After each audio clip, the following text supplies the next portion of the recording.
மிகவும் அன்பிற்கும் பாசத்திற்கும் உரிய குழந்தைகளே, நம்பிக்கையாளரான என் சகோதர சகோதரிகளே, அருள் சகோதரிகளே, அருள் சகோதரர்களே, அருள் பணியாளர்களே, மேடையில் அமர்ந்திருக்கின்ற மாண்பமை துறவற சபைகளின் உயர் தலைவர்களே, மற்ற சகோதர சகோதரிகளே, நண்பர்களே, உண்மையாகவே நாம் எல்லாரும் மகிழ்ச்சியில் திளைத்திருக்க காரணம் உண்டு. ஏனென்றால் ஆண்டவர் இயேசு நமக்காக 2025 ஆண்டுகளுக்கு முன் மனிதராக பிறந்தார். இந்த ஜூபிலியின் மைய கருத்தாக இயேசு ஆண்டவர் உங்களோடு இருக்கிறார் என்று சொல்லப்பட்டிருக்கிறது. செப்பானியா 3ஆம் அதிகாரம் 17வது வசனம், முதல் அதிகாரம் 2ஆம் அதிகாரம், ஏன் 3ஆம் அதிகாரத்தில் பாதி எல்லாம் கோரமாக கொடூரமாக நிகழவிருக்கின்ற தண்டனையை பற்றி குறிப்பிடுகிறது. ஆனால் முடிவிலே நம்பிக்கை கொள்பவர்களுக்கு, இன்னும் இறைவனை சார்ந்திருப்பவர்களுக்கு என்ன நிகழும் என்று சொல்லப்பட்டிருக்கிறது. அந்த பகுதியிலிருந்துதான் 3ஆம் அதிகாரத்தின் இந்த 17வது வசனம், உன் கடவுளாகிய ஆண்டவர் உன் நடுவில் இருக்கிறார். நம் கடவுளாகிய ஆண்டவர் சேலம் மறை மாவட்டத்தில் இருக்கிறார். நம் கடவுளாகிய ஆண்டவர் இங்கே இருக்கிற ஒவ்வொருவரிலும் இருக்கிறார். ஒவ்வொருவர் வழியாகவும் இருக்க போகிறார். அவர் எப்படிப்பட்டவராம்? மாவீரர், வல்லமை பொருந்தியவர். அவரை பிரிந்து யாரும் எதுவுமே செய்ய முடியாது. மாவீரர், மீட்பு அளிப்பவர், துன்புறுகின்ற வேதனையில் வாடுகின்ற அத்தனை பேருக்கும் நம்பிக்கை அளித்து உனக்கு வாழ்வு உண்டு என்று சொல்லுகின்றவர், உன் பொருட்டு மகிழ்ந்து களி கூறுவார். நாம் மட்டும் மகிழவில்லை, பிரியமானவர்களே, இங்கே கூடி வந்திருக்கிற நம் எல்லாரை குறித்தும் மகிழ்ந்து களி கூறுகின்றாராம் ஆண்டவர். தம் அன்பினால் நமக்கு புத்துயிர் அளிப்பவர். சில பேர் சொல்வார்கள், இவ்வளவு ஆரவாரமா, ஆர்ப்பாட்டமா, கொண்டாட்டமா, செலவா? புத்துயிர் அளிக்கத்தான் இந்த கொண்டாட்டம். நம்பிக்கை பயணத்தில் புத்துயிர் அளிக்க. இறுதியாக பாருங்கள், உன்னை குறித்து மகிழ்ந்து பாடுவார். The Lord is going to sing over us. நம்மை பற்றி ஆண்டவர் பாடுகிறாராம். தொடக்கத்திலே நம்முடைய சிங்கராய தந்தை எல்லாரையும் பாட அழைத்தார். ஆண்டவர் நம்மை குறித்து பாடப் போகிறாராம். பாருங்கள், இந்த கொண்டாட்டத்தினால், இந்த ஜூபிலி விழாவினால் நம்பிக்கை கொடுக்கிறாராம். பாருங்கள், ஊக்கம் அளிக்கிறாராம். பாருங்கள், ஊக்கம் பெறுங்கள். நம்முடைய பிள்ளைகளை, இளைஞர்களை, இளம் பெண்களை பார்க்கும் போதெல்லாம் இதுதான். ஒளிமயமான ஒரு வாழ்வு காத்திருக்கின்றது. இவர்கள் தான் நம்பிக்கை. எல்லாரும் ஊக்குவிக்க நாம் எல்லாரும் அழைக்கப்படுகிறோம். பாருங்கள் பிரியமானவர்களே, இந்த விழா நம் எல்லாரையும் புது மனிதராக மாற்ற வேண்டும். ஜூபிலியை பற்றி வழக்கமாக சொல்வார்கள், மீண்டும் புதுமை, மன்னிப்பு, புது வாழ்வு, புதிதாய் தொடங்குவது, நன்றி கூறுவது, இதுதான் ஜூபிலி. ஆண்டவருடைய பிரசன்னத்தினால் ஆண்டவர் நம் வழியாக பிரசன்னமாயிருப்பதால் என்ன நிகழ வேண்டும் தெரியுமா? முதலாக நாம் எல்லாரும் நலம் அளிக்க வேண்டும். அதுதான் ஆண்டவர் செய்தது. எதற்காக வந்தார்? ஆண்டவர் செய்த முதல் பணி நலம் அளிக்கின்ற பணி, குணப்படுத்துகின்ற பணி. டாக்டர், நர்சஸ் மட்டுமல்ல, ஒரு இடத்துல நம்ம எல்லாரும் மகிழ்ச்சி அடைய வேண்டும். அந்த காலத்தில் முதலாக ஹாஸ்பிட்டல் தொடங்கியது கிறிஸ்தவத்தால் தான். பின்னாளில் ஃப்ளாரன்ஸ் நைட்டிங்கேல் 37 நர்சஸை கூட்டிக் கொண்டு போனார்கள். அதில் 15 பேர் கத்தோலிக்க அருள் சகோதரிகள். பாருங்கள், அப்படித்தான் நர்சஸே தொடங்கினார்கள் என்றால் பாருங்களேன். இன்றைக்கு 5500 பெரிய மருத்துவமனைகள், உலகெங்கிலும் 26 விழுக்காடு கத்தோலிக்கர் செய்கின்ற மருத்துவ பணிதான்.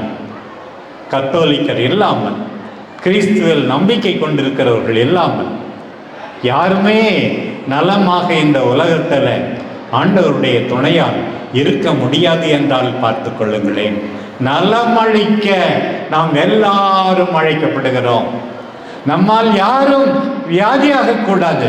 அதற்காகத்தானே ஆண்டவர் வந்தார், குணப்படுத்தினார், தொட்டு குணப்படுத்தினார். பிரியமானவர்களே, இன்றைக்கு நலம் அளிக்க எவ்வளோ பேர் அழைக்கப்படுகிறார்கள். எத்தனையோ விதமான மக்கள் காத்து கொண்டிருக்கிறார்கள்.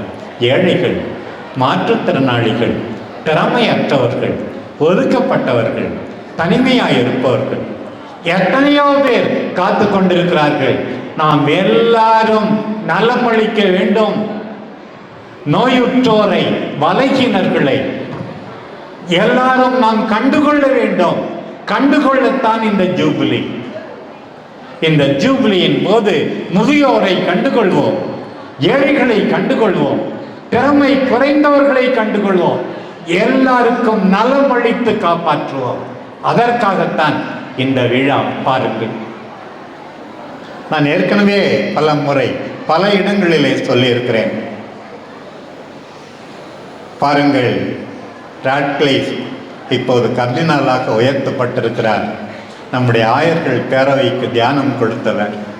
அவர் ஈராக்குக்கு சென்றபோது பாக்தாதிலே அவர் கண்ட காட்சி, 8 வயது சிறுமி நோரா, 2 கையும் இல்லை, 2 காலும் இல்லை, இருந்தாலும் வாயில் ஸ்பூனை வைத்து கொண்டு சிறு குழந்தைகளுக்கு ஊட்டியிடுகிறாராமே. பாருங்கள், எல்லாரும் நல்லது செய்ய முடியும், அக்கறை காட்ட முடியும், அன்பை வெளிப்படுத்த முடியும். பாருங்கள், நோயுற்றவர்களுக்கு நாம் உதவி செய்யவில்லை, அவர்கள் நமக்கு காட்டுகிறார்கள் எப்படி அன்பு செய்ய முடியும் என்று, எப்படி சாதிக்க முடியும் என்று. ஜான் டொமினிக், மாபெரும் எழுத்தாளர், பிரான்ஸ் நாட்டில் ஏல் பத்திரிகையின் ஆசிரியர், திடீரென்று அவருக்கு ஒரு விபத்து, 4 வாரங்கள் சுய நினைவே இல்லாமல் கிடந்தார். கடைசியாக அவருக்கு கிடைத்த சுகம் இது மட்டும்தான். இடது கண் மட்டும்தான் வேலை செய்தது, வேறு எதுவுமே வேலை செய்ய முடியவில்லை. இருந்தாலும் ஒரு ஸ்பீச் தெரபிஸ்டை வரவழைத்து அவர் 2 லட்சம் முறை கண்ணை சிமிட்டி கடைசி நூலை எழுதி முடித்தாராமே. பாருங்கள், நோயுற்றவர்கள் நமக்கு கற்றுக் கொடுக்கிறார்கள். எல்லாரும் ஏதாவது சாதிக்க முடியும் என்று இன்றைக்கு நாம் எல்லாரும் தெரிந்து கொள்கிறோம். பிரியமானவர்கள், இந்த ஜூபிலி நேரத்தில் நாம் எல்லாரையும் ஏற்றுக்கொள்ள வேண்டும், மன்னிக்க வேண்டும், உறவை சரி செய்ய வேண்டும். அதைத்தான் 2 நாட்களாக நான் மீண்டும் மீண்டும் சொன்னேன். பாவிகளாயிருந்தாலும் சரி, நாகரிகம் தெரியாதவர்கள் என்று நீ கருதினாலும் சரி, எந்த மொழி பேசினாலும், எந்த இனத்தை சார்ந்தவராயிருந்தாலும் எல்லாரையும் ஏற்றுக்கொள்ள வேண்டும், மன்னிக்க வேண்டும். அதற்காகத்தான் ஆண்டவர் வந்தார். மணமகன் வந்தது நீதிமான்களுக்காக அல்ல, பாவிகளை தேடி வந்தார் என்று சொன்னார். ஏன் இப்படி பாவிகளை ஏற்றுக்கொள்கிறாயே என்று கேட்டபோது, என் தந்தையின் இதயத்தை உங்களுக்கு காட்டுகிறேன் என்றுதான் ஒரு அடிப்பிள்ளை ஓமை ஆண்டவர் சொன்னார். என் தந்தை அழுதார், மூத்த மகன் அழவில்லை. என் தந்தை மன்னித்தார், மூத்த மகன் மன்னிக்கவில்லை. என் தந்தை தாராளமாயிருக்கிறாய், துன்புறுவோருக்காக அழ, மன்னிக்க, தாராளமாயிருக்க இந்த ஜூபிலி சேலம் மறை மாவட்டத்தை, ஏன் உலகம் முழுவதையும் வழிநடத்த வேண்டும், உந்துதல் தர வேண்டும். திரிப்பொலியில் இப்ராஹிம் என்று ஒரு குருவானவர் 80,000 நூல்களை சேர்த்து வைத்திருந்தார். அந்த நூல்களில் மத்தியில் ஒரு பேம்ப்லெட், ஒரு சின்ன பேப்பர் இருந்ததாம், முகம்மதுக்கு எதிராக. உடனே தீவிரவாதிகள் வந்து அந்த லைப்ரரியில் 2/3 பங்கை எரித்து விட்டார்கள். 80,000 புத்தகங்கள் அவர் சேர்த்து வைத்திருந்தது. இவர் சொன்னார், இப்படி கொஞ்சம் கொஞ்சமாக குருவி போல நான் சேர்த்து வைத்த இத்தனை நூல்களை, 50,000க்கும் மேற்பட்ட நூல்களை இவர்கள் எரித்து விட்டார்களே, இருந்தாலும் அவர்களை மன்னிக்கிறேன் என்றார்.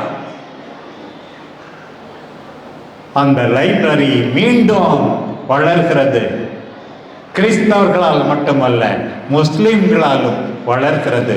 இவருடைய பொறுமை, அன்பு 80,000 புத்தகங்கள் 2 லட்சம் புத்தகங்களாக மாறுகின்ற அளவுக்கு மன்னிக்கிறார், ஏற்றுக்கொள்கிறார். அவர்களே இவருக்கு துணை புரிகிறார்கள். மன்னிக்கின்ற ஆண்டவர், நலமளிக்கின்ற ஆண்டவர், எல்லாவற்றையோட அதிகமாக கற்றுக் கொடுக்கின்ற ஆண்டவர். நம்முடைய துறவியர் எல்லாரும் கற்றுக் கொடுக்கிறார்கள். ஜெபத்தை விட ஒரு விதத்தில் கற்றுக் கொடுத்தல் மேலானதான். ஜெபத்தில் ஆண்டவரோடு பேசுகிறோமா? கற்றுக் கொடுத்தால் ஆண்டவர் நம்மோடு பேசுவாராம். ஆண்டவரை போல் கற்றுக் கொடுங்கள், ஆண்டவரை போல் மன்னியுங்கள், ஆண்டவரை போல நலமழியுங்கள். இத்தகைய புதுமைக்கு நம்முடைய ஜூபிலி விழா உந்துதல் தருவதாக. அன்பு தாய் அன்னை கன்னிமரியா உங்கள் அனைவரையும் நிறைவாக ஆசீர்வதிப்பாராக. நன்றி.